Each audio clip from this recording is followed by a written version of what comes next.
നമ്മൾ BEGC 106 popular literature ആണല്ലേ നോക്കിക്കൊണ്ടിരിക്കുന്നത്. നാലാമത്തെ ബ്ലോക്കിലുള്ള മൂന്നാമത്തെ യൂണിറ്റാണ് നമ്മളിന്ന് ഡിസ്കസ് ചെയ്യാൻ പോകുന്നത്. അല്ലാത്ത എല്ലാ ചാപ്റ്റേഴ്സും നമ്മൾ നോക്കി. ഇനി ഒരു യൂണിറ്റും കൂടെ ഉള്ളൂ. അതുകൂടെ കഴിഞ്ഞാൽ ഈ ഒരു സബ്ജക്റ്റ് കംപ്ലീറ്റ് ആയിട്ടോ. ഇതൊരു ചെറിയൊരു വലിയ സംഭവങ്ങളൊന്നും പറയുന്നില്ല, പക്ഷേ something interesting. Literature and cinema and introduction എന്നാണ് ഇതിൻ്റെ നമ്മുടെ യൂണിറ്റിൻ്റെ പേര്.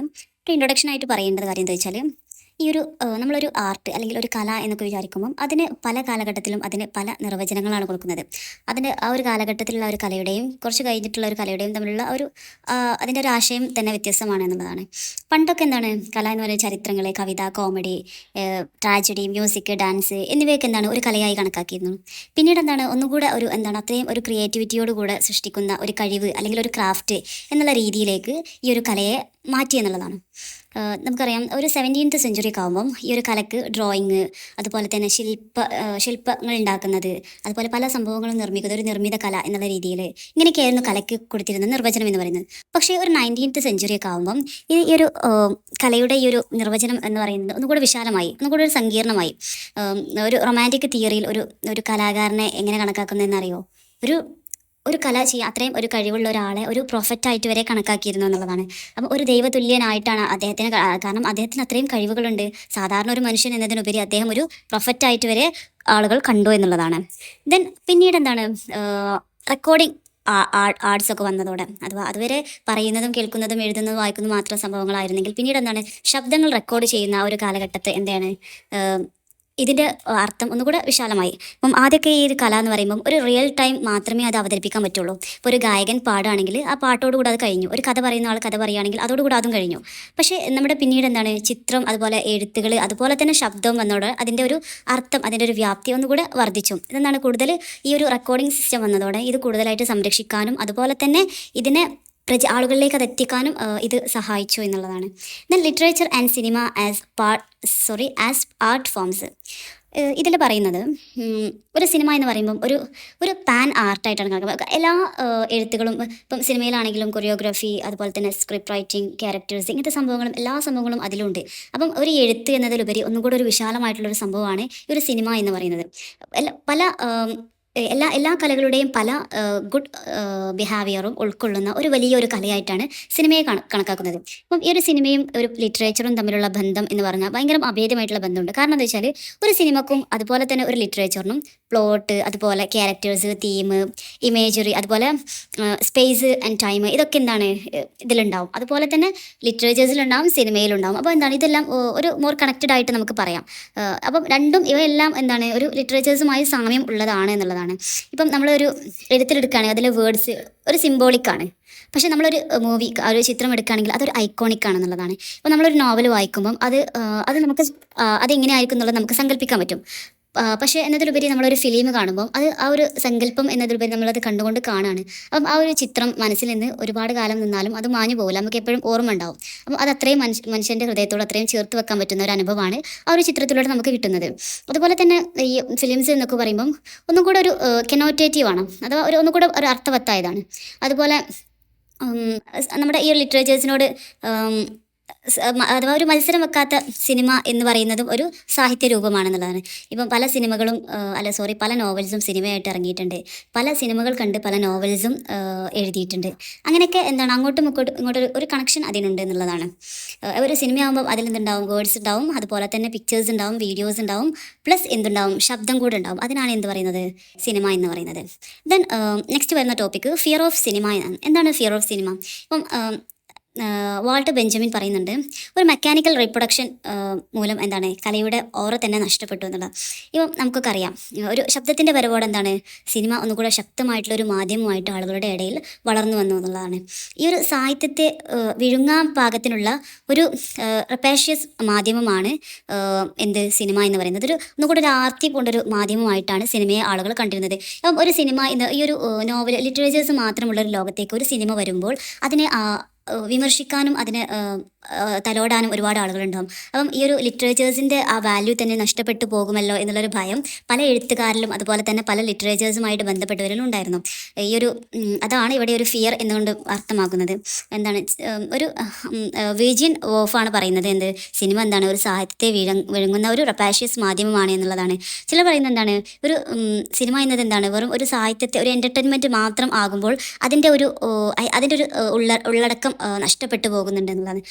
അപ്പം നമുക്ക് മനസ്സിലാക്കേണ്ട ഒരു കാര്യം ഈ ഒരു സിനിമ വന്നതോടെ പല സാഹിത്യങ്ങളും എഴുത്തുകാരും അതിനെ വിമർശിക്കാൻ തുടങ്ങി. കാരണം ഒരു എഴുത്താകുമ്പം അതിനുള്ളൊരു വാല്യൂ ഉണ്ടാകും. പക്ഷേ ഒരു സിനിമയാകുമ്പം അതിൽ നിന്ന് ആ ഒരു എഴുത്തിൽ നിന്ന് പല ഭാഗങ്ങളും അത് വിട്ടുപോയിട്ടുണ്ടാകും. അതിൻ്റെ വാല്യൂ തന്നെ ചിലപ്പോൾ നഷ്ടപ്പെട്ടിട്ടുണ്ട്. കാരണം ഈ ഒരു സിനിമ എന്ന് പറയുന്നത് ഒരു എൻ്റർടൈൻമെൻറ്റ് മാത്രമായിട്ടാണ് ആളുകൾ കണക്കാക്കുക. അപ്പോൾ ഒരു വെറും എൻ്റർടൈൻമെൻറ്റ് എന്നുള്ള രീതിയിലുള്ള ആ ഒരു രീതിയിലേക്ക് ആ ഒരു സിനിമ മാറുമ്പം ആ ഒരു എഴുത്തിനെ ബേസ് ചെയ്തിട്ടാകുമ്പം ആ എഴുത്തിൻ്റെ മൂല്യം പോലും നഷ്ടപ്പെടും എന്നുള്ള പല വിമർശകരും ആ ഒരു കാലഘട്ടത്തിൽ വിമർശിച്ചിരുന്നു. അതാണ് ഒരു ഫിയർ ഓഫ് സിനിമ എന്നതുകൊണ്ട് ഉദ്ദേശിക്കുന്നത്. പക്ഷേ അതിൽ മനസ്സിലാക്കേണ്ട ഒരു കാര്യം എന്ന് ചോദിച്ചാൽ എന്താണ് സിനിമ എല്ലായ്പ്പോഴും നമ്മുടെ ലിറ്ററേച്ചേഴ്സിനെ പിന്തുടരുന്നുണ്ടോ? ഒരിക്കലുമില്ല. ഇപ്പം പഴയ കാലത്തൊക്കെ സിനിമകൾ നോവൽസിനൊക്കെ ബേസ് ചെയ്തിട്ട് അല്ലെങ്കിൽ ആ നോവൽസിൻ്റെ കഥ അതുപോലെ തന്നെ സിനിമയാക്കി ഒരുപാട് സിനിമകൾ അങ്ങനെ ഇറങ്ങിയിട്ടുണ്ട്. പക്ഷേ ഇപ്പം ചെയ്യുന്ന സിനിമകളൊക്കെ നമുക്ക് നോവൽസിനെ ബേസ് ചെയ്തിട്ടാണ് നമുക്ക് പറയാൻ പറ്റും? ഒരിക്കലുമല്ല. ഒരുപാട് ഇപ്പം നോവൽസിനെ ബേസ് ചെയ്തിട്ടുള്ള സിനിമകളാണ് വളരെ കുറഞ്ഞു വന്നത്. അല്ലാത്തൊക്കെ എന്താണ് സ്വതന്ത്രമായിട്ട് നിൽക്കുന്ന സിനിമകളാണ്. അപ്പം അത് മനസ്സിലാക്കി വെക്കുക. പിന്നീട് പറയുന്നത് do films always follow literature എന്നുള്ളതാണ്. നമ്മുടെ ഫിലിംസൊക്കെ എപ്പോഴും ലിറ്ററേച്ചേഴ്സിനെ ആണോ ഫോളോ ചെയ്യുന്നത് എന്നുള്ളതാണ്. അഥവാ ചിലപ്പോൾ എന്താണ് സിനിമകൾ ലിറ്ററേച്ചേഴ്സിനെ സ്വാധീനിക്കും, ചിലപ്പോൾ ലിറ്ററേച്ചേഴ്സ് സിനിമകളെയും സ്വാധീനിക്കും. അപ്പം ഇത് രണ്ടും അങ്ങോട്ടും ഇങ്ങോട്ടും നടക്കുന്ന സംഭവമാണ്. അപ്പം രണ്ടുപേരും രണ്ടിനെയും എന്ത് ചെയ്യുന്നു ഉൾക്കൊള്ളുന്നു എന്നുള്ളത്. നോവൽസുകളും കവിതകളും അതുപോലെ നാടകങ്ങൾ സിനിമാ ഭാഷകൾ ഒക്കെ എന്താണ് ആശ്രയിച്ച് അവർ സിനിമാ രീതിയിലുള്ള കഥാരീതികൾ അവരും ആർജിക്കുന്നുണ്ട്. ലിറ്ററേച്ചേഴ്സ് നോവൽസും കവിതകളും നാടകങ്ങളും ഒക്കെ എന്താണ് ഒരു സിനിമാ സ്റ്റൈലിലേക്ക് വരുന്നുണ്ട്. അതുപോലെ തന്നെ ഈ ഒരു ലിറ്ററേച്ചേഴ്സും സിനിമ മേഖലയിലേക്ക് അങ്ങോട്ട് പോകുന്നുണ്ട്. അപ്പം അവർ തമ്മിൽ അങ്ങോട്ടും ഇങ്ങോട്ടുള്ള ഒരു കണക്ഷൻ ഉണ്ട്. Then adaptations. ഇനി നമുക്ക് ഫുള്ളായിട്ട് പഠിക്കാനുള്ളത് ഈ അഡാപ്റ്റേഷനെ കുറിച്ചിട്ടാണ്. എന്താണ് അഡാപ്റ്റേഷൻസ്? നമുക്കറിയാം എന്താണ് അഡാപ്റ്റേഷൻ എന്ന് പറഞ്ഞാൽ അവിടെ നിന്ന് ഒന്നിനെ ഇങ്ങോട്ട് സ്വീകരിക്കുക. അതുപോലുള്ളൊരു മേ ബി അത് സെയിം നിർമ്മിതി. ഇപ്പോൾ ഒരു നോവൽ ഒരു സിനിമയാക്കുമ്പം മേ ബി അത് സെയിം നോവൽ പറയുന്ന കാര്യങ്ങൾ മാത്രമായിരിക്കാം, അല്ലെങ്കിൽ ചെറിയ രീതിയിലുള്ള വ്യത്യാസങ്ങൾ വരുത്തിക്കാം, അല്ലെങ്കിൽ വലിയ രീതിയിൽ തന്നെയുള്ള ഒരു വ്യത്യാസങ്ങൾ ഫുള്ളായിട്ട് അതിൻ്റെ കഥകൾ വരെ മാറിപ്പോകുന്ന രീതിയിൽ വരെ അതിനുള്ള വ്യത്യാസങ്ങൾ വരുത്തിയിരിക്കാം. ഇതെന്താണ് പല രീതിയിലുണ്ടെന്നുള്ളതാണ്. അതാണ് ഈ ഒരു മേഖലയിൽ ഈ ഒരു ഇതിൽ പറയുന്നത്. ശരിക്കും പറയുകയാണെങ്കിൽ ഒരു കഥയെയോ അല്ലെങ്കിൽ എന്താണ് ഒരു ലിറ്ററേച്ചേഴ്സിനോ വേറൊരു മാധ്യമത്തിലേക്ക് മാറ്റുന്ന ഒരു പ്രവർത്തനമാണ് ഈ അഡാപ്റ്റേഷൻ എന്ന് പറയുന്നത്. അത് മാത്രം മനസ്സിലാക്കി വെക്കുക. അറിയാവുന്ന കാര്യം, നമുക്ക് ആലോചിച്ചാൽ അറിയാവുന്ന കാര്യമാണ്. അത് ചിലപ്പം സിനിമയിലേക്ക് ഇങ്ങോട്ടാകും, അല്ലെങ്കിൽ ലിറ്ററേച്ചേഴ്സിലേക്ക് അങ്ങോട്ടും ആകും, ഏത് രീതിയിലേക്കും ആകാം. ഒരു അഡാപ്റ്റേഷൻ എന്താണ് ശരിക്കും ഏതൊരു ലിറ്ററേച്ചേഴ്സ് അല്ലെങ്കിൽ ഏതൊരു കൃതിയെയാണോ അവർ പിന്തുടരുന്നത് അതിനെ വേണമെങ്കിൽ കർശനമായിട്ട് അവർക്ക് പിന്തുടരാം, അല്ലെങ്കിൽ അതിൻ്റെ ചെറിയൊരു രൂപം അല്ലെങ്കിൽ അതിൻ്റെ ശൈലി അല്ലെങ്കിൽ ഉള്ളടക്കം എന്ന രീതിയിലൊക്കെ ചെറിയ രീതിയിലൊക്കെ വേണമെങ്കിൽ മാറ്റം വരുത്താം, അല്ലെങ്കിൽ എന്താണ് വലിയ മാറ്റങ്ങൾ വരുത്തി അതിനെ പുനഃസൃഷ്ടിക്കാനും അവർക്ക് കഴിയും എന്നുള്ളതാണ്. അഥവാ ഇത് അഡാപ്റ്റേഷൻസ് എന്നുകൊണ്ട് അത് ആളുകളിലേക്ക് കൂടുതൽ പ്രചോദനകരമാകുന്നത് എന്താ വെച്ചാൽ ഒരിക്കൽ വായിച്ച പുസ്തകം പിന്നീട് അതൊരു സിനിമയായിട്ട് കാണാനുള്ളൊരു ആഗ്രഹം അവർക്ക് ഉണ്ടാവും. പണ്ട് വായിച്ചതായിരുന്നു, ഈ സിനിമയൊന്ന് കണ്ടു നോക്കാം എന്നുള്ളൊരു ആഗ്രഹം ഉണ്ടായിരിക്കും. അപ്പം അതെന്താണ് അതൊക്കെയാണ് ഇതിലേക്ക് ആളുകൾ. ഇപ്പം നമുക്കറിയാം ആടുജീവിതം ഒരുപാട് വർഷം മുന്നിലുള്ള ബുക്കാണ്. അത് ഇപ്പം സിനിമയാക്കി മാറ്റും. അപ്പം എന്താണ് ആ ഒരു ആടുജീവിതം വായിച്ച ആളുകൾ മുഴുവൻ എന്തായിരിക്കും ആ ഒരു സിനിമ കണ്ടിട്ടുണ്ടാവും. അപ്പം അതാണ് ഈ ഒരു അഡാപ്റ്റേഷൻ എന്നതിന് ഏറ്റവും വ്യക്തമായിട്ടുള്ളൊരു എക്സാമ്പിൾ എന്ന് പറയുന്നത്. അതുപോലെ ഇതിൽ പറയേണ്ട വേറൊരു കാര്യമാണ്, ഈ ഒരു അഡാപ്റ്റേഷൻ ചെയ്യുമ്പോൾ അതെന്താ ഒരു പാൻ ഇന്ത്യ ലെവൽ അല്ലെങ്കിൽ ഒരു ഇൻ്റർനാഷണൽ ലെവലിലൊക്കെ ആക്കുമ്പം അപ്പം അതിൽ ഉൾക്കൊണ്ടുള്ള ജാതി, ലിംഗം, രാഷ്ട്രീയ തർക്കം ഇങ്ങനത്തെ പല സംഭവങ്ങളും അതിൽ നിന്ന് ഒഴിവാക്കും കേട്ടോ. കാരണം അതൊരു ഇന്ത്യയിലെ സംഭവം ഇന്ത്യയിൽ നിന്ന് പുറത്ത് പോകുമ്പോൾ ചിലപ്പോൾ അതിനത്ര സ്വീകാര്യത കിട്ടിക്കൊള്ളുന്നില്ല. അപ്പം അങ്ങനത്തെ സംഭവങ്ങളൊക്കെ അത് കട്ട് ചെയ്തിട്ട് അത് ഒഴിവാക്കിയിട്ട് മാത്രമേ അത് പുനർനിർമ്മിക്കുള്ളൂ എന്നുള്ളതാണ്. ദെൻ പിന്നീട് പറയുന്നത് ടൈപ്സ് ഓഫ് അഡാപ്റ്റേഷൻസ് പറയുന്നുണ്ട്. ഇതിൽ ചെറിയൊരു കാര്യം ആദ്യം പറഞ്ഞുതരാം. ഈ ഒരു അഡാപ്റ്റേഷൻ പോലെ തന്നെ ഒരു ട്രാൻസ്ലേഷൻസ് നമുക്കറിയാം. ഇതിൻ്റെ ഒരു വേറെ രീതിയാണല്ലോ ട്രാൻസ്ലേഷൻ എന്ന് പറയുന്നത്. മേ ബി അതുപോലെ തന്നെ സെയിം ട്രാൻസ്ലേറ്റ് ചെയ്യുന്നവരുണ്ടാവാം, അല്ലെങ്കിൽ ചെറിയ വ്യത്യാസങ്ങൾ വരുത്തി ട്രാൻസ്ലേറ്റ് ചെയ്യുന്നവർ, അല്ലെങ്കിൽ അവരുടെ ആ ഒരു സംഭവം അവരുടേതായിട്ടുള്ള സ്റ്റൈൽ മാത്രം അഡാപ്റ്റേഷൻസ് വരുത്തുന്നവരുണ്ടാവാം. അപ്പം ഇതിൽ ആദ്യം പറയുന്നത് ഫിലിം തിയറിസ്റ്റുകൾ ജോൺ റൈഡൻ്റെ ട്രാൻസ്ലേഷൻസിനെ ഒരു 3 ഭാഗങ്ങളാക്കിയിട്ട് പറയുന്നുണ്ട്. ജോൺ റൈഡൻ്റെ ട്രാൻസ്ലേഷൻസിനെ ഒരു 3 തരമായിട്ട് ഇതിൽ പറയുന്നുണ്ട്. അതിൽ ഒന്നാമത്തെ സെക്ഷനാണ് മെറ്റാഫ്രേസ് എന്ന് പറയുന്നത്.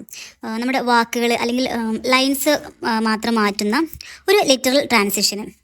ശരിക്കുമുള്ള റിയൽ ആയിട്ടുള്ള കൃതിയിൽ നിന്നും ഒരു തരത്തിലും അത് മാറുന്നില്ല. പക്ഷേ ലൈനുകളോ അങ്ങോട്ടും ഇങ്ങോട്ടൊക്കെ ചെറിയ രീതിയിൽ മാത്രം മാറ്റം വരുത്തുന്നതിനെയാണ് മെറ്റാഫ്രേസ് എന്ന് പറയുന്നത്. ദെൻ പാരാഫ്രേസ് എന്ന് പറയുന്നത് അത് എഴുതിയ ആ എഴുത്തുകാരൻ എന്താണ് കർശനമായിട്ട് അതിനെ പിന്തുടരാതെ ഒരു ചെറിയൊരു രീതി കുറച്ചൊരു സ്വാതന്ത്ര്യം ഉപയോഗിച്ച് എന്നാൽ എന്താണ് ആ ഒരു കൃതിയുടെ ഒരു സമ്മറി മനസ്സിൽ വെച്ചിട്ട് മാത്രം ചെറിയ വ്യത്യാസങ്ങൾ വരുത്തുന്നതിനെയാണ് എന്ത് പറയാം പാരാഫ്രേസ് എന്ന് പറയാം. ദെൻ ഇമിറ്റേഷൻ അതെന്താണ് ഒന്നുകൂടെ കൂടുതൽ സ്വാതന്ത്ര്യമായിട്ട് എഴുതുന്ന നമ്മൾ ഏതിനെയാണോ ബേസ് ചെയ്തിട്ട് ആ ഒരു കൃതിയുടെ വാക്കുകളും അർത്ഥങ്ങളൊക്കെ ഒരു പുതിയ രീതിയിൽ ആയി അതിനൊരു പുതിയ രൂപം തന്നെ സൃഷ്ടിക്കുന്ന രീതിയാണ് ഇമിറ്റേഷൻ എന്ന് പറയുന്നത്. ഇറ്റ്സ് നോട്ട് ഇമ്പോർട്ടൻറ്റ്, പക്ഷേ ഇതിൽ നമ്മൾ ടെക്സ്റ്റിൽ പറയുന്നുണ്ട്, അപ്പോൾ ഒന്ന് പറഞ്ഞു. പക്ഷേ ഇനി പറയാനുള്ളത് ജെഫ്രി വാഗ്നറിൻ്റെ ഫിലിം അഡാപ്റ്റേഷൻ്റെ ടൈപ്സ് പറയുന്നുണ്ട്. അത് ഒന്ന് മനസ്സിൽ ഓർത്ത് വെക്കാം കേട്ടോ. ഫിലിം അഡാപ്റ്റേഷൻ്റെ ടൈപ്സ്. ഒന്ന് ട്രാൻസ്പൊസിഷൻ. നമ്മൾ ഏത് എഴുത്തിനെയാണോ ഒരു ഫിലിമാക്കി മാറ്റുന്നത് ആ എഴുത്തിൽ നിന്ന് ഒരു വ്യത്യാസം വരുത്താതെ അതുപോലെ തന്നെ അതൊരു സിനിമയാക്കി മാറ്റുന്നതിനെയാണ് എന്ത് പറയുന്നത് ട്രാൻസ്പൊസിഷൻ എന്ന് പറയുന്നത്. ഒരു ഫെയ്ത്ത്ഫുൾ അഡാപ്റ്റേഷൻ എന്ന് പറയാം നമുക്കതിന്. ദെൻ സെക്കൻഡ് വണ്ണാണ് കമൻറ്ററി എന്ന് പറയുന്നത്. അപ്പോൾ നമ്മൾ ആ എഴുത്തുകാരൻ്റെ അദ്ദേഹവുമായി ചർച്ച ചെയ്തിട്ട് ചില മാറ്റങ്ങൾ വരുത്താൻ വേണ്ടിയിട്ട് അദ്ദേഹത്തെ സമീപിക്കുകയും അതുപോലെ തന്നെ ആ ചെറിയൊരു വ്യത്യാസവും അതുപോലെ ഈ ഒരു സിനിമയാക്കുന്ന ആ ഒരു ഡയറക്ടറുടെ കാഴ്ചപ്പാടും അതിൻ്റെ ഒരു വ്യാഖ്യാനം ഒക്കെ ചെറിയ രീതിയിൽ ഇതിനെ ബാധിക്കുന്ന ഒരു അഡാപ്റ്റേഷൻ അതിനെയാണ് കമൻറ്ററി എന്ന് പറയുന്നത്. ചെറിയ രീതിയിലുള്ള അഡാപ്റ്റേഷൻ എന്താണ് ചിലപ്പം ആ ഒരു സംവിധായകൻ എന്താണ് അതിനെ നോക്കുന്ന ആ ഒരു എഴുത്തിനെ നോക്കുന്ന ചില വ്യത്യാസങ്ങളിലും ഒക്കെ അങ്ങനെ ആ ഒരു ചെറിയൊരു വ്യത്യാസങ്ങൾ മാറ്റി വരുത്തുന്നതാണ് കമൻറ്ററി എന്ന് പറയുന്നത്. മൂന്നാമത്തെ വിഭാഗമാണ് അനാലജി എന്ന് പറയുന്നത്. നമ്മൾ ഏതൊരു എഴുത്തിനെയാണോ എടുക്കുന്നത് ആ എഴുത്തിൽ നിന്നും വളരെ അധികം വ്യത്യാസപ്പെടുന്ന അതിൻ്റെ സ്വഭാവമുള്ള ഒരു പുതിയൊരു കലാസൃഷ്ടി എന്നാണെങ്കിൽ നമുക്ക് അനാലജിയെ പറയാം. ഒരുപാട് വ്യത്യാസങ്ങളുണ്ടാവും, പക്ഷേ എന്തൊക്കെയോ ആയിട്ട് അതുമായിട്ട് സാമ്യപ്പെട്ട് കണക്ട് ചെയ്തു വരുന്നത്, എന്നാൽ അതിൽ നിന്ന് ഒരുപാട് വ്യത്യസ്തമായിട്ടുള്ളൊരു സൃഷ്ടി. Then popularity of adaptations. ഇതിൽ പറയുന്നത് എന്താ വെച്ചാൽ നമ്മുടെ ഈ സിനിമ ഒക്കെ ഇറങ്ങുന്ന ആദ്യ ടൈമിൽ അത് ആദ്യത്തെ 20 വർഷങ്ങളിൽ 1896 1896 മുതലുള്ള 1915 വരെയുള്ള ഒരു കാലഘട്ടത്തിൽ ഫിലിം ഇറങ്ങി ഫസ്റ്റ് 20 വർഷം ആ ഒരു വർഷത്തിൽ തന്നെ ഏകദേശം 861 കൃതികൾ സിനിമയാക്കി എന്നുള്ള പറയുന്നത്. അപ്പം അതിൻ്റെ ഒരു പോപ്പുലാരിറ്റിയാണ് പറയുന്നത്. അത് ആളുകൾ എത്രത്തോളം അതിനെ സ്വീകാര്യമാക്കുന്നു എന്നതാണ് ഇതിലൂടെ പറയുന്നത്. അപ്പോൾ അത് നമ്മുടെ സംസ്കാരത്തിൻ്റെയും ഒക്കെ ഭാഗമായി തീർന്നു എന്നുള്ളതാണ്. പിന്നീട് 1939 1939 ഓസ്കാറിൽ മത്സരിച്ച 3 ഫിലിംസും എന്തായിരുന്നു നോവൽസിൻ്റെയും ഈ ഒരു സ്റ്റോറീസിൻ്റെയും ഒക്കെ അഡാപ്റ്റേഷൻസ് ആയിരുന്നു എന്നുള്ളതാണ്. അപ്പം ഈ അഡാപ്റ്റേഷൻസിൽ നമ്മുടെ ഈ ഒരു പോപ്പുലാരിറ്റിയിൽ എത്രത്തോളം സ്ഥാനമുണ്ട് എന്നുള്ളതാണ് ഇവിടെ പറയുന്നത്. ഉണ്ടാവാനുള്ള കാരണം എന്താ വെച്ചാൽ ഒരിക്കൽ വായിച്ചതിനെ തന്നെ വീണ്ടും വായിക്കാനുള്ള അല്ലെങ്കിൽ അതൊരു അനുഭവിക്കാനാവുക എന്നതാണ് ഇതിൻ്റെ ഒരു പ്രത്യേകത. റിപ്പീറ്റേഷൻ വിത്ത് വാരിയേഷൻ എന്നുള്ളതാണ് പറയുന്നത്. ദെൻ നെക്സ്റ്റ് ടോപ്പിക്കാണ് വാട്ട് ഗെറ്റ്സ് അഡാപ്റ്റഡ്. എന്തൊക്കെയാണ് അഡാപ്റ്റ് ചെയ്യുന്നത്? നമുക്കറിയാം മോസ്റ്റ്ലി നോവൽസ് തന്നെയാണ് അഡാപ്റ്റ് ചെയ്യുന്നത് അല്ലേ.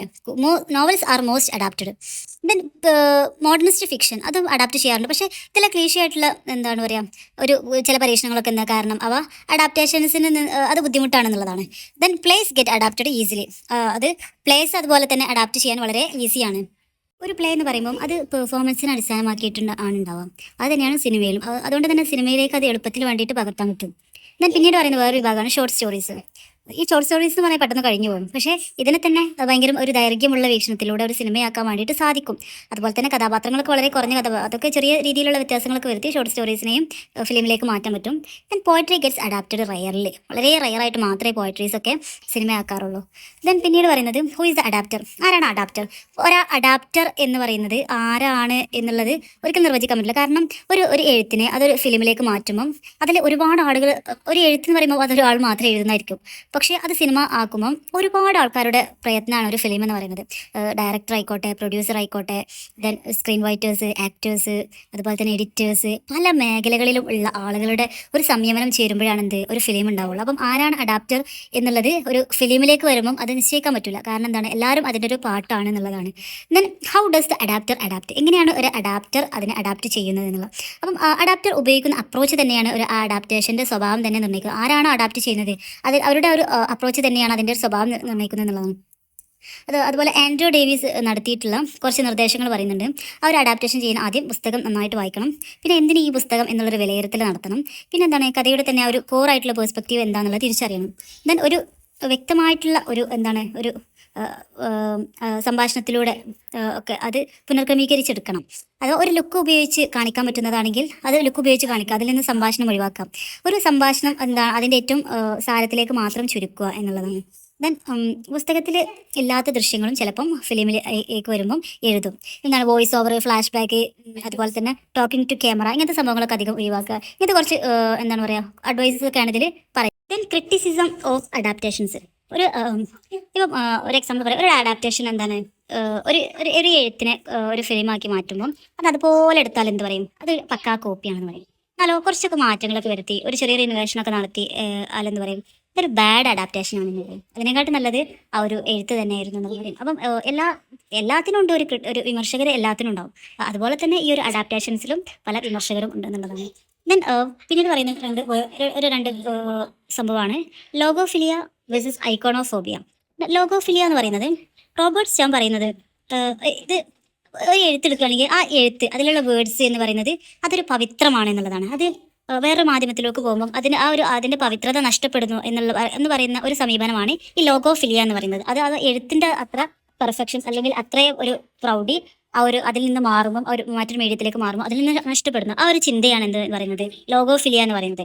ദെൻ ഐക്കോണോഫോബിയ എന്ന് പറയുന്നത് ഒരു ദൃശ്യമാധ്യമത്തെ, നമ്മൾ പറഞ്ഞ ഈ ഫിലിം പോലുള്ള മാധ്യമത്തെ ഭയങ്കര സംശയത്തോടെ നോക്കി കാണുന്ന ഒരു സമീപനം, അത്ര വലിയ ഇഷ്ടമില്ലാതെ നോക്കി കാണുന്ന ഒരു സമീപനം. ഈ ഒരു സമീപനമാണ് സാഹിത്യത്തെ സിനിമയേക്കാൾ ശ്രേഷ്ഠമാണ് എന്ന് കരുതാൻ ആളുകളെ പ്രേരിപ്പിക്കുന്നത് ഈ ഒരു അഥവാ ഈ രണ്ട് സംഭവങ്ങളാണെങ്കിലും ഇതിനൊരു ഫിലിമിന് എതിരാണെന്നുള്ളതാണ്. ഈ രണ്ട് പറയുന്നത് എഴുത്തിന് തന്നെയാണ് ഏറ്റവും കൂടുതൽ പ്രാധാന്യം, അല്ലെങ്കിൽ ലിറ്ററേച്ചേഴ്സിന് തന്നെയാണ് കൂടുതൽ പ്രാധാന്യം എന്നുള്ളൊരു സമീപനമാണ് ഈ ഒരു ലോഗോഫിലിയ ആണെങ്കിലും ഐക്കോണോഫോബിയ ആണെങ്കിലും മുന്നോട്ട് വെക്കുന്നത്. ലാസ്റ്റ് വരുന്ന ടോപ്പിക്കാണ് ഹൗ ടു അപ്രോച്ച് അഡാപ്റ്റേഷൻസ്.